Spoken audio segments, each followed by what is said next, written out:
This is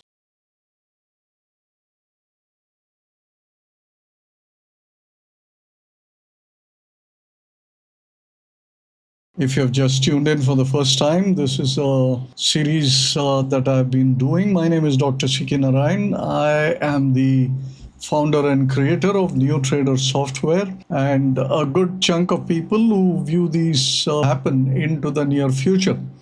सभी दर्शकों को स्वागत है और मैं आशा करता हूं हमारी जो पिछले कुल मिला के 17 एपिसोड्स किए हुए हैं चार्ट्स एंड बियॉन्ड के, वो उसमें से आपने अधिकतर एपिसोड देखे होंगे। अगर आपने देखे नहीं है तो ज़रूर जाइएगा। अब हमारे जो चैनल है उसमें जा करके चार्ट्स एंड बियॉन्ड के लिस्टिंग में जा करके ज़रूर देखिएगा। Each episode is different. हाँ, उसमें मार्केट की सिचुएशन को एड्रेस तो ज़रूर करते हैं, उसके साथ साथ कई तरह के लर्निंग्स भी आपको दिए जाने का कोशिश भी करता हूं मैं। So this one is going to be no different, and with that let's get into episode number 18। और एपिसोड नंबर 18 में आज अपन कवर करेंगे, ये है एक ब्रीफ एजेंडा। सबसे अहम टॉपिक तो ऑफ कोर्स ये ईरान वॉर है, जिसके कारण बड़ी गिरावट हुई लास्ट फ्राइडे को, और कल मंडे, आज ट्यूसडे 17 जून है, कल रिकवरी भी हुई और इसके कारण ऑयल प्राइसेस में काफ़ी इम्पैक्ट भी हुआ। वो भी हम लोग डिस्कस कर लेंगे, और ये सब ले करके करंट मार्केट पे क्या असर पड़ रहा है, that will be a point of discussion. As ever हम थोड़ी एफआई की पोजीशन के बारे में भी टिप्पणियां कर लेते हैं, और साथ साथ में थोड़े टाइम फोरकास्टिंग जो अन्य शायद यूट्यूब वीडियोस में आपको शायद ही मिले, और जिसके माध्यम से मैं quite often tops and bottoms का, स्पेशली जहां प्राइस और टाइम की नेक्सस आ जाती है, वहां से हमें अच्छे टर्निंग पॉइंट्स भी मिल जाते हैं। तो अभी जून और इमीडिएट जो टाइम टारगेट्स है वो भी इस एपिसोड में करूँगा, और उसके साथ साथ एक 2-3 इंडाइसेस को देखने को कोशिश करूँगा, ताकि कोई area of focus in the coming set of days we can take some interest in. So this is going to be the agenda. तो इसके साथ चलते हैं पहले चीज़ में, ईरान वॉर। अब ईरान वॉर के बारे में तो सब लोग जान चुके हैं, everybody has read, everybody has heard, YouTube में चर्चा बहुत हो रहे हैं, newspapers are full of it, television is full of it. तो उस नॉइज़ में मेरी कोई कंट्रीब्यूशन की ज़रूरत ही नहीं है, बट मैं उसमें जो है कि 2-3 अहम बात जो है वो मैं बता देता हूँ, जो मुझे लग रहा है कि अहम बात है। सबसे पहला ये है कि ईरान ने कभी रिटेलिएशन की बात नहीं की। उसने सीधी तरह से, जहाँ तक मैं जानता हूँ, they have declared war on Israel. अच्छा, ये बात और है कि सारे जो मिडल ईस्ट के और वेस्ट एशिया के जो अरब देश है, they are always in a state of war with the state of Israel, because according to them Israel should not exist. So their stated objective at all points of time is annihilation of Israel. तो जब Iran ये declaration करता है कि हम लोग इसमें बहुत ज़बरदस्त वॉर इनके साथ लड़ेंगे, तो we have to be serious about it, क्योंकि ये दो देशों की लड़ाई केवल नहीं है, क्योंकि हम सब जानते हैं कि इसके पीछे क्या प्रॉक्सी है। इज़राइल के पीछे तो अमेरिका की हाथ है, वो तो सब जानते ही हैं। अब Iran which has not been at war for a long time, खाली वो सेबर रैटलिंग बहुत करता है। सेबर रैटलिंग का हिंदी इक्वालेंट तो मैं जानता नहीं हूँ, बट बम्बैया के कोलोकियल में बोलते हैं हूल मारना। ठीक है, तो ईरान बहुत हूल मारते रहता है, बट आज तक तो कोई बैटल में इन्वॉल्व हुआ नहीं, और अभी suddenly after a long time they have been dragged into a battle with Israel. अच्छा, इज़राइल भी अभी क्यों अटैक करा, इसमें भी एक दिलचस्प एस्पेक्ट है, जो मेरे हिसाब से, मेरी अंडरस्टैंडिंग के तौर से मैं बताता हूँ कि इज़राइल इतने दिन से ईरान को क्यों नहीं अटैक किया। क्योंकि एक तो ईरान एक बड़ी देश है, Iran is well fortified. Iran has got a very large army, and the other West Asian countries which surround, Israel, that also is a source of trouble. क्योंकि Syria, then you have Lebanon, then you have the Hamas at the Gaza Strip, you have Jordan, and then Egypt on the North Africa side. ये सब they are all sworn enemies of Israel, right? तो अगला slide पे आता है after this brief introduction to Iran कि इसका असर इजराइल पे क्या पड़ रहा है। और वहाँ पे मैंने ये बनाया है कि this is the chart of the Israeli index. तो आप इजरायली इंडेक्स में देखिए कोई वहाँ पर पैनिक ही नहीं है, there is no panic whatsoever. In fact, Israeli index, this is updated till today. And if you see it here, the index is actually going out to a new high, right? So that means people in Israel do not seem to be overly worried about what is happening in the.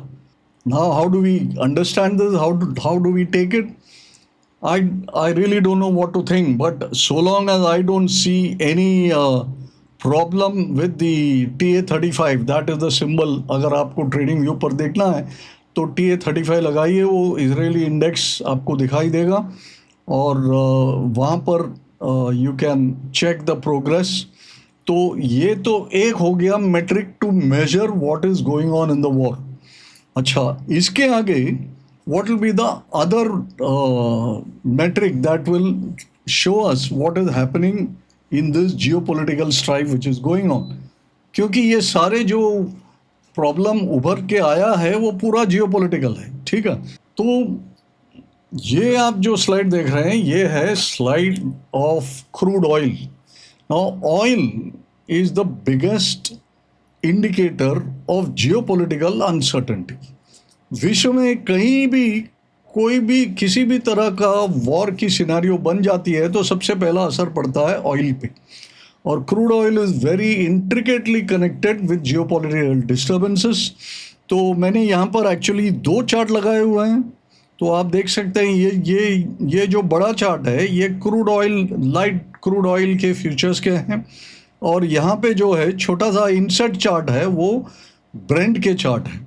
अच्छा, दुनिया देखती है ये crude oil की chart और इसके अनुसार बहुत कुछ ट्रेंड्स होता है, बट इंडिया के लिए रेलेवेंट है ये ब्रेंट की चार्ट, क्योंकि हमारी जो ऑयल की परचेस है वो ब्रेंट की प्राइसेस के अनुसार उसकी प्राइसिंग होती है।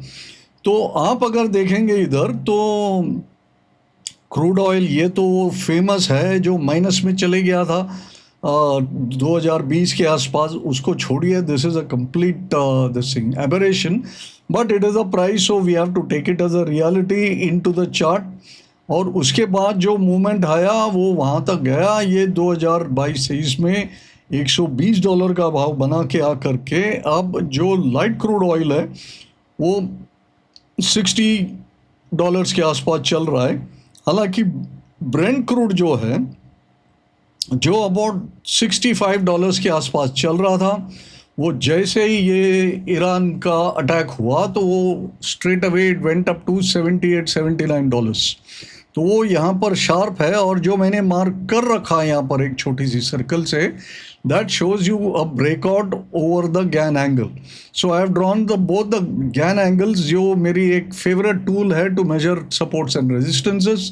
तो you can see here that the GAN angle is showing a breakout in Brent crude, but in light crude oil it is still under some resistance, so that means there is some impact that may still happen. अच्छा, ये जो Brent crude है अभी आप देखिए कल Monday को जो रिकवरी आई थी ऑन दिस रेकनिंग कि भाई ये वॉर सेटल हो जाएगा, ये जो प्रॉब्लम्स है वो सेटल हो जाएंगे, उस पर अच्छी खासी रैली आई। तो हम सबको लगा मंडे शाम को कि भाई चलो ये वॉर के जो डार्क विंड्स है, डार्क क्लाउड्स है वो ब्लो आउट हो जाएंगे और normal times will return quickly. उस पर बड़ी रैली हुई, अच्छा खासा रैली हुआ, और आज सवेरे आकर के ट्रम्प साहब ने जो ट्वीट लगाए उससे तो मार्केट ने ये अनुमान लगाया कि भाई ये इतना जल्दी या इतना आसानी के साथ ये मामला चले जाने वाला नहीं है। तो ब्रेंट क्रूड जो 78 79 हुआ था कल लेट इवनिंग तक, तो इसमें $70 तक का तो भाव आ गया था। और जब ट्रम्प्स के नए ट्वीट आए तो तुरंत Brent crude has jump back to about $75 a barrel. अच्छा, अभी ये चार्ट को देखेंगे तो अभी there is a possibility that it can go to 75 to 80 और इवन एज हाई एज $85। ये कब होगा? जब ये वॉर जो है it intensifies and then it really sends the price of oil higher, क्योंकि ईरान बहुत बड़ा सप्लायर है of oil into the world market. Sanction तो है definitely, but we also buy our oil from Iran. We buy it from Russia and we get it supplied from Iran also. And if that happens and Iran oil is not available, then there is a possibility that Brent crude prices can shoot up. But even assuming $80-85 तक चले जाएगा, जो potential दिखा रहा है chart में, अगर war और संगीन हो गया तो फिर भी इंडियन इकोनॉमी में इतना असर नहीं पड़ेगा जिसमें कोई डरावटी सिनेरियो पैदा नहीं हो जाए। So for now things are positions that way as far as oil is concern, but what we now have to shift our attention to, हमारी पूरी निगरानी ये ऑयल चार्ट्स पे रहना चाहिए। वो दिखा देगा हमें what is the real progress, क्योंकि हमें ऑयल का वॉर का समाचार मिले या ना मिले, बट मार्केट को सूचना तो मिल ही जाती है and first reflections happen in the oil chart, right? So this is the background as far as the war is concerned and oil prices are concerned and how it impacts our economy and charts etcetera, right? So this was all about the Iranian war, main topic, and how it impacts the oil and how oil will impact us and how we should be tracking. So this was the aspect which is on top of everybody's mind. So now after this, let's go on to what is happening currently in our market, because that is of more immediate interest और वही अपन देखने वाले हैं। तो जा करके देखते हैं कि अभी अपने मार्केट में क्या हुआ, और इसके लिए मैं आपको दिखा रहा हूँ S&P निफ्टी की जो चार्ट है with the Gann angles as usual which I have plotted, और नीचे की पैनल में RSI की इंडिकेटर लगाया हुआ है, और ये मैंने एक इंट्राडे चार्ट लगाया फॉर लिटिल बिट मैग्नीफाइड। अभी आप देखिए ये जो बड़ा सा गैप जो हुआ यहाँ पर, this is the gap that got made with the war announcement, Friday का है। बट यहाँ देखिए जो मॉर्निंग में गैप बनी, उस गैप के बाद मार्केट ने नीचे आकर के उसको टेस्ट ही नहीं किया तो भी it came down to a support Gann angle for the rising support Gann angles that I have drawn. Support and Gann angles are at the same time support and resistance measures. तो आप इधर देखिए तो support लिया उसी Gann angle में, and then from there it has been trading up, and this was a chart made as of yesterday afternoon. उसके बाद तो हल्का सा गिरावट आया और फिर मार्केट यहीं कहीं ट्रेड हो रहा है आज, right? So nothing much has happened, but the fact is what we need to take note of is that ये एक दिन में ही इस वॉर के न्यूज़ को भी समेट लिया। क्या ये पॉसिबल है कि मार्केट ने ईरान का वॉर, इजराइल ईरान वॉर को भी डाइजेस्ट कर लिया? ये सोचने वाली बात है। अगर ये ऐसा है तो then it is very good. Now this is also similarly seen in bank Nifty. तो ये बैंक निफ्टी की चार्ट है, very similar, downside gap very large, low से अच्छी रिकवरी हुई, वहाँ से थोड़ी साइडवेज कंसोलिडेशन हुई, थोड़ी सी अंतर है निफ्टी फ्यूचर चार्ट में और बैंक निफ्टी फ्यूचर चार्ट में, but nevertheless bank Nifty also took support at the Gann angle and then it started moving higher and today it is placed here.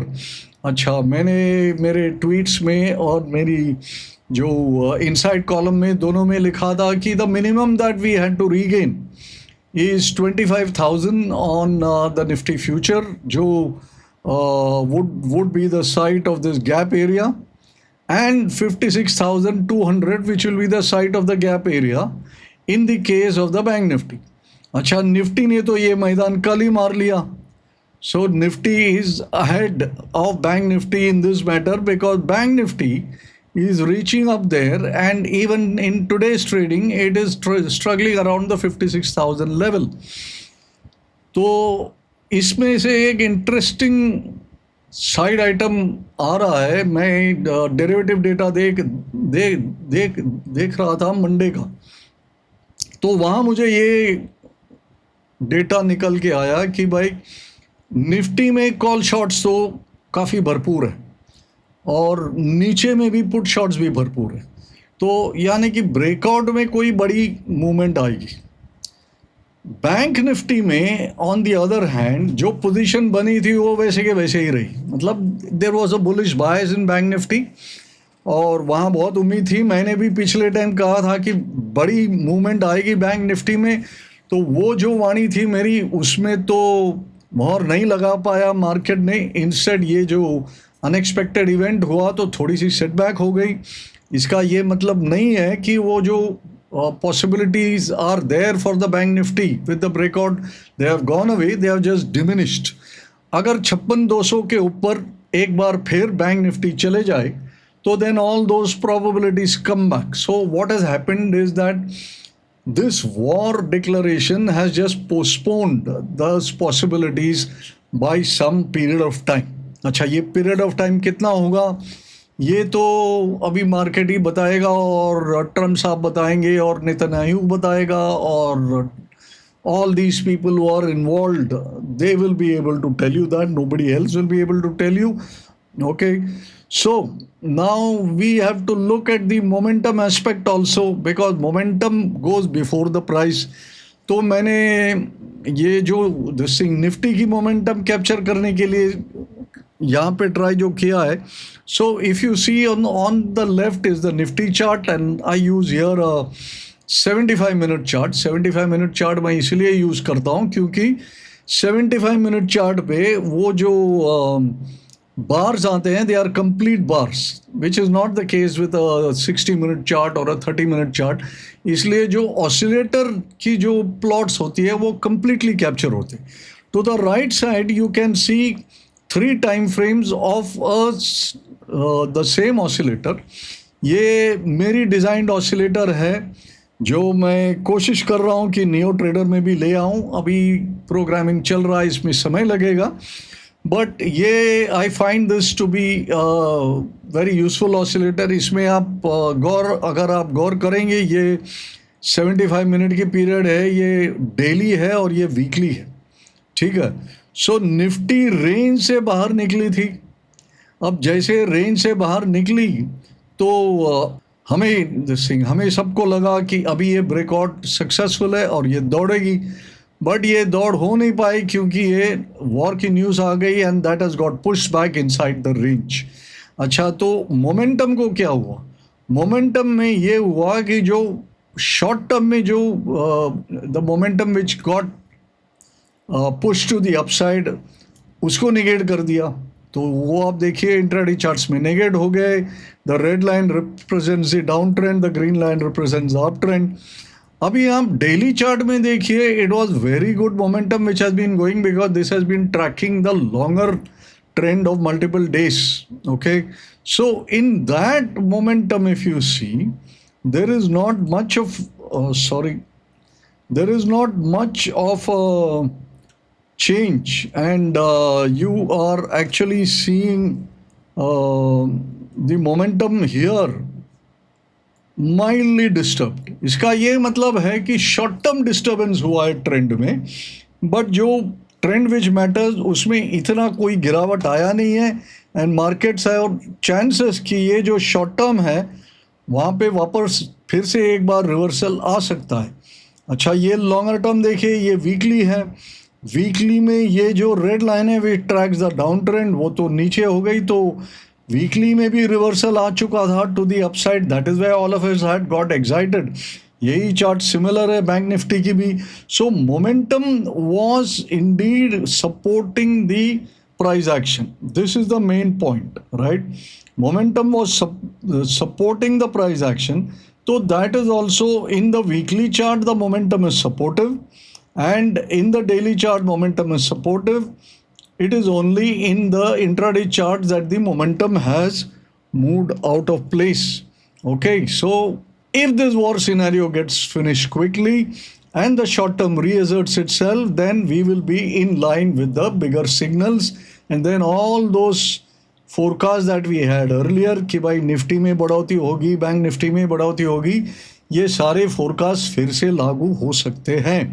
But इसके लिए हमें वेट करना पड़ेगा कि ये शॉर्ट टर्म की जो वीकनेस है उसको मार्केट ओवरकम करे.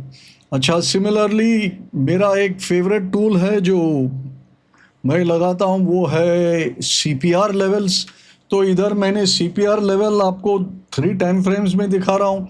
ये है इंट्राडे चार्ट. ये इंट्राडे चार्ट में जो गिरावट हुई तो CPR has been coming down. तो इंट्राडे में तो हमने ऑलरेडी देख चुके हैं कि बाजार में घटाड़ा हुआ है. बट कल जो मार्केट हुआ, कल मार्केट में it has reversed itself and started trading above. और आज के जो CPR है उससे भी स्लाइटली अधिक ही चल रहा है. तो market is building on the reversal which it has shown yesterday. That is a good news.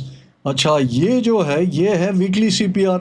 अब वीकली CPR में देखेंगे तो वो अभी भी जो साइडवेज प्राइस एक्शन में था मार्केट फॉर मल्टीपल वीक्स, उसी में जकड़ा हुआ है. और आप देखेंगे तो यहाँ पर market is still trying to make a breakout. So the breakout was in the short term, it got upset in the short term. The momentum has started to pick up in the weekly also, and then that is good. But ये जो monthly CPR है, monthly CPR is clearly above, and prices came down with the gap also, with the war gap also. It came down to test the monthly CPR and then has rallied from it. So this is also a good signal. So now what the CPR charts are collectively showing us is that there was a scare. एक डर तो पैदा हो गया था market में, but market is reversing itself and that is good news. अगर ये कामयाब रहे तो बहुत जल्द और अप ट्रेंड में गेट रिस्टोर्ड. इसी की हम उम्मीद और आशा करते हैं कि ये जो वॉर वाला मामला है ये और संगीन ना बने और शांति और अमन बहुत जल्द let it return to the world. Alright, तो ये मैंने आपको करंट मार्केट सिनेरियो के बारे में बता दिया था. तो उसमें ये दिसिंग उभर के आया कि भाई it is only the short term which has got disturb. साथ जो लॉन्ग टर्म उसमें थोड़ी बहुत तो इम्प्रूवमेंट आ रही है, and the improvement which had come in it is largely undisturb. तो जैसे ही ये शॉर्ट टर्म वाला सिलसिला अगर रिवर्स हो जाता है तो then we will be back on track with all the forecast. आगे अभी हम जा कर के देखते हैं कि ये FI का जो कंपोनेंट है, जो मैंने पिछले टाइम में भी बताया था, वो एक डिस्टर्बिंग एलिमेंट था, उसमें क्या सिलसिला बनता है. तो ये जो चार्ट मैं आपको दिखा रहा हूँ अभी स्क्रीन पे, वो है FI की इंडेक्स पोजीशन और FIDI की जो cash position. This is both, it's not DI, it's actually FI. तो ये FI की इंडेक्स डेरिवेटिव पोजीशन है, जहाँ पर मैंने आपको बता रहा था पिछले टाइम भी कि FI तो इंडेक्स में शॉर्ट बिल्ड कर रहे हैं, and that was not good news and that was slightly worrisome. Although हमने देखे थे कि 3.5 लाख कॉन्ट्रैक्ट तक पहुंच गए थे, और अब के टाइम पे वो मोटा मोटा 1 लाख कॉन्ट्रैक्ट के शॉर्ट तक पहुंचे हुए थे. And but the good news that the market was reacting to was that during recent time ये जो green bars देख रहे हैं ये FI के cash investments है, they were by and large turning positive. But I said they are positive here, that is good, but then they are negative in the index futures. That may be bad if it continues. Acha, now this is the situation. Now the slightly good news is I saw the data at the end of yesterday. Over the last day or two, the FIs have started to slightly cut their index short position. चलो हम ये उम्मीद करते हैं आगे कि ये index position कटते रहेगा, और वो अगर कटने लगेगा और ये cash investments into our market ये अगर बरकरार रहे और बने रहे, तो combined effect will be something very positive for the market. और ये this is another thing to track. तो मैंने क्या क्या आपको ट्रैक करने के लिए दिए कि भाई आप वॉर का तो आप फंडामेंटली तो न्यूज़ तो ट्रैक करते ही होंगे, बट ऑयल के दाम के चार्ट ज़रूर ट्रैक करिएगा. और अपने इम्प्रूविंग इंडेक्स के लिए देखिएगा, उसमें मैंने बताया कि 25,100 के ऊपर और 56,200 के ऊपर, ये निफ्टी बैंक निफ्टी के दो इम्पॉर्टेंट लेवल्स हैं जिसके ऊपर तो इंडाइसेस आना चाहिए. तो we will talk about the other indices later, but these are the two things to watch. Now the third thing for you to watch is FII data. इसमें क्या हो रहा है और how that will pan out. तो so these are the things that you should track in this thing immediately. and उसके बाद मैंने बताया कि एक महत्व की चीज़ है जो आप सबको ट्रैक करना चाहिए, but the fact of the matter is that this is not readily available as a data. ये डेटा वर्कआउट करना पड़ता है और ये मैं कंसिस्टेंटली करते आता हूँ आपको. कई बार in the previous episodes I have shown you that markets move in exact time cycles. So मैंने यहाँ पर आगे आने वाले टाइम साइकिल्स के बारे में बताया है. तो दो वर्टिकल लाइन जो मैंने यहाँ पर बताए हैं, these are time counts that I am expecting for changes in trend. अभी ये है, एक आ रहा है इमीडिएटली 20 को 20th of June, और उसके बाद एक आ रहा है next thing is coming on 7th of July. इसके आगे के भी मेरे पास टाइम काउंट्स है, बट फ़िलहाल मैंने उसको लगाया नहीं है क्योंकि we will be doing the next video before that time count and all that come. So I will update it at the appropriate time. तो आपको ध्यान में रखना है ये 20 जून और 7 जुलाई, ये जो ग्रीन एरो मार्क किया था ये नियरेस्ट मई में मैंने मार्क किया था कि एक 29 मई तक जो भी मूवमेंट है वो एक होगा. वहाँ पर अधिकतर तो मार्केट ने छोटी छोटी बॉटम बनाए कई. एक 9th of June को था, उसके पहले वाले वीडियो में भी मैंने बताया वो 9th of June को टॉप बनाया. Okay, so which is how the whole thing happens in and we have caught these bottoms and all that through our time counts. अच्छा, ये टाइम काउंट्स में प्राइस की नेक्सस भी हो जाए तो बहुत बहुत अच्छा होगा. तो कोई प्राइस टारगेट भी 20 जून तक आए या 7 जुलाई तक आए तो वहाँ पर एक टर्निंग पॉइंट ज़रूर बन सकती है. So now this is another thing for you to watch. भाई 20 जून और 7 जुलाई ये दो पॉइंट आप मार्क कर लीजिए अपने कैलेंडर पर. You have to watch the price action on that date. या तो कोई रेजिस्टेंस पे पहुँचे या कोई सपोर्ट पे पहुँचे, उस दिन का हाई लो भी मार्क करके रख लीजिए और उसके अगले दिन से देखिए मार्केट उससे अधिक ऊपर जाता है या नीचे जाता है, वहाँ से नए ट्रेंड का इजाफा हो सकता है. Okay, so this is the other vital thing. And now then let us go on to the part related to the rest of the market. और इसमें एक मेन चीज़ अपने को देखना है कि small and mid cap indices आप देखें तो ये small and mid cap to the left side, the small cap to the right side, the mid cap index, दोनों में शानदार मूवमेंट की प्रकट हुई है.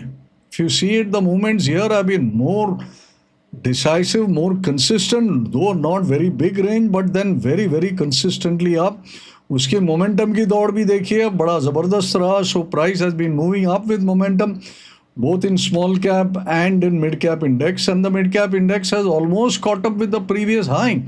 So this is very good achievement. And इससे आपको याद हो तो पुरानी एपिसोड्स में मैंने कहा था कि one of the biggest problem of loss of faith in the market was the fall, the sustained fall in small cap and mid cap, क्योंकि इससे पोर्टफोलियो पूरे बॉम्ब हो गए हमारे सबके. और उससे बड़ा फ्रस्ट्रेशन की बात तो कोई इन्वेस्टर और कोई एक्टिव ट्रेडर के लिए हो नहीं सकता कि उसकी जो पोर्टफोलियो की वैल्यू है वो आधा हो जाए. एंड कई लोगों के पोर्टफोलियो 30, 40, 50% तो आराम से पिट चुके. अब ये जो रिकवरी आई तो वहाँ पर शायद ऐसा नहीं हुआ कि सबकी पोर्टफोलियो रिस्टोर हो गई हो, क्योंकि बहुत लोगों ने लॉसेस बुक कर लिए, कैश में शिफ्ट हो गए, री इन्वेस्ट नहीं कर पाए, नया बाइंग हो नहीं पाया क्योंकि वो फियर में पूरे जकड़ गए कि भाई पैसा लगाना चाहिए कि नहीं. So you may not have performed as well during this rise, but the fact is that market has regained quite substantially, and this will not happen without some kind of a retail and some aggressive institutional support. So this is good news. and it shows that retail sentiment is not shaken too badly by this news. हाँ, गिरावट जरूर हुई इधर भी और वहाँ से भी रिकवरी आने लगी है. So this recovery hopefully will sustain because the momentum again is with both the indices, and that is something good. Or within this, is there any other sector which looks good? I was looking at sectoral indices और ये pharma index मेरी नज़र में आई, तो I felt that pharma index is making a nice base building after. देखिए pharma index में बड़ी चढ़ाव आई as soon as COVID happened because that is where the most biggest impact came. उसके बाद गिरा और फिर एक और दौड़ लगाया and then there was a big and gradual fall. अब उसके बाद now there is a nice base building which is going on here if you notice. और ये जो base building हो रहा है and now the prices are trying to stage a breakout above this base building area. Now, so this will be yet another thing for you to keep track of in the coming days.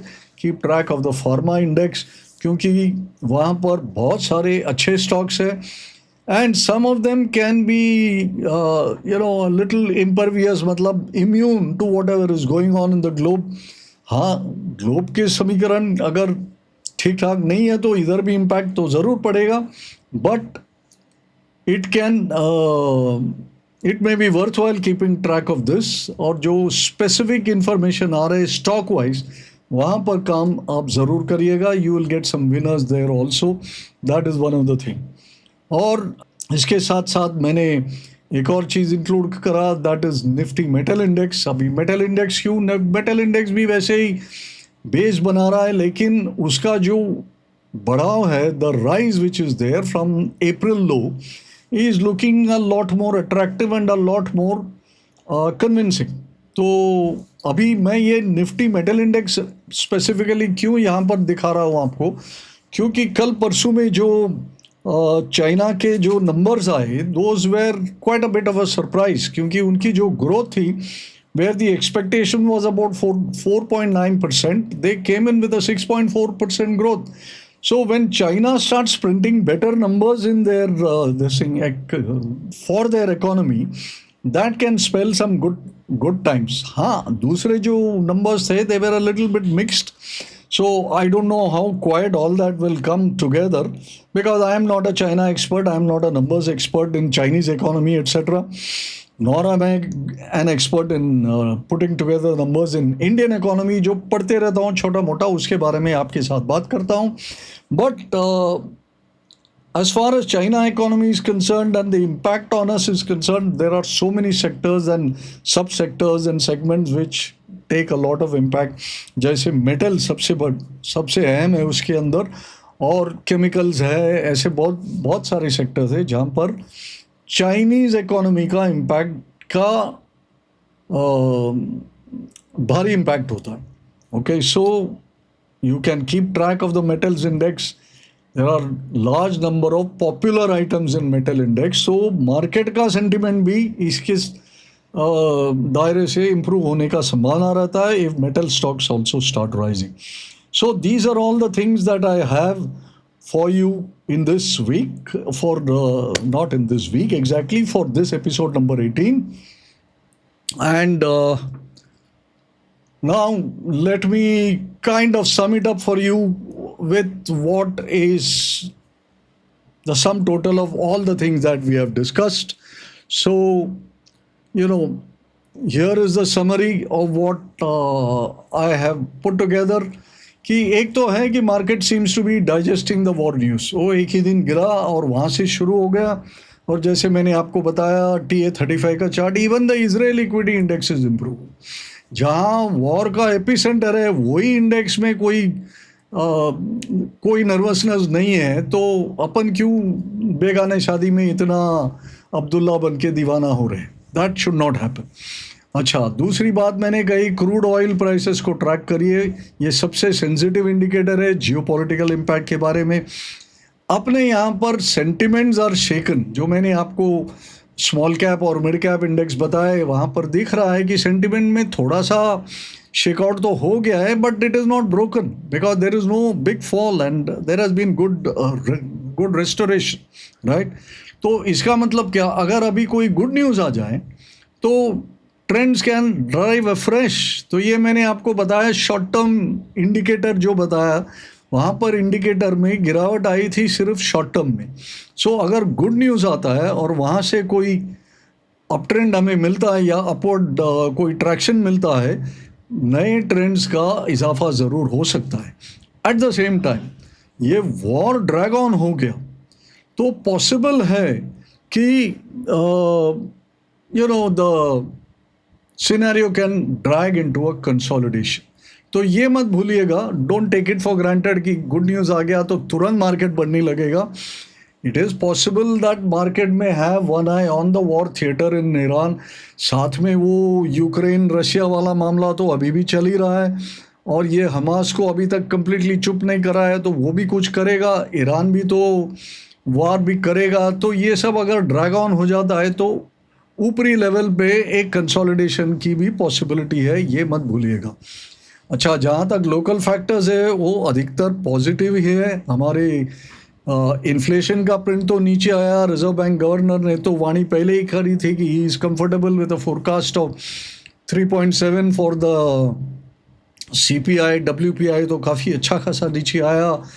Rate cuts have been announce and that was more than expected. ठीक है, transmission में थोड़ा समय तो लगता ही है, that everybody understands, and OMOs are going on, liquidity infusion is going on. ये सब समय लगता है to enforce itself on the trend, but होगा ज़रूर क्योंकि फैक्टर्स आर गुड। और जैसे मैंने कहा 25,100 के ऊपर और 56,200 के ऊपर bulls will be back on the driving seat. और इसका राह देखें और इसकी उम्मीद करें। वीडियो के अंत तक बने रहने के लिए बहुत बहुत शुक्रिया। अगर वीडियो पसंद आए तो लाइक ज़रूर करिएगा, शेयर भी करिएगा। अब तक हमारे चैनल से आप अगर जुड़े नहीं हो तो please press the subscribe button, bell icon है वो भी दबा दीजिए, क्योंकि ये रेगुलरली फीचर्ड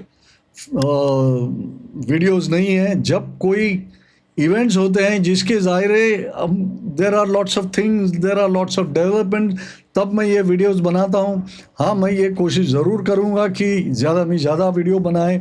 आपके कमेंट्स के लिए बहुत बहुत धन्यवाद। कमेंट्स भेजते रहिएगा, कोई सवाल हो तो ज़रूर पूछेगा, मैं उसको आंसर करने का कोशिश भी करूँगा। And until we meet again, Dr. Narayan signing off from NeoTrader, and thank you once again for being part of our ecosystem.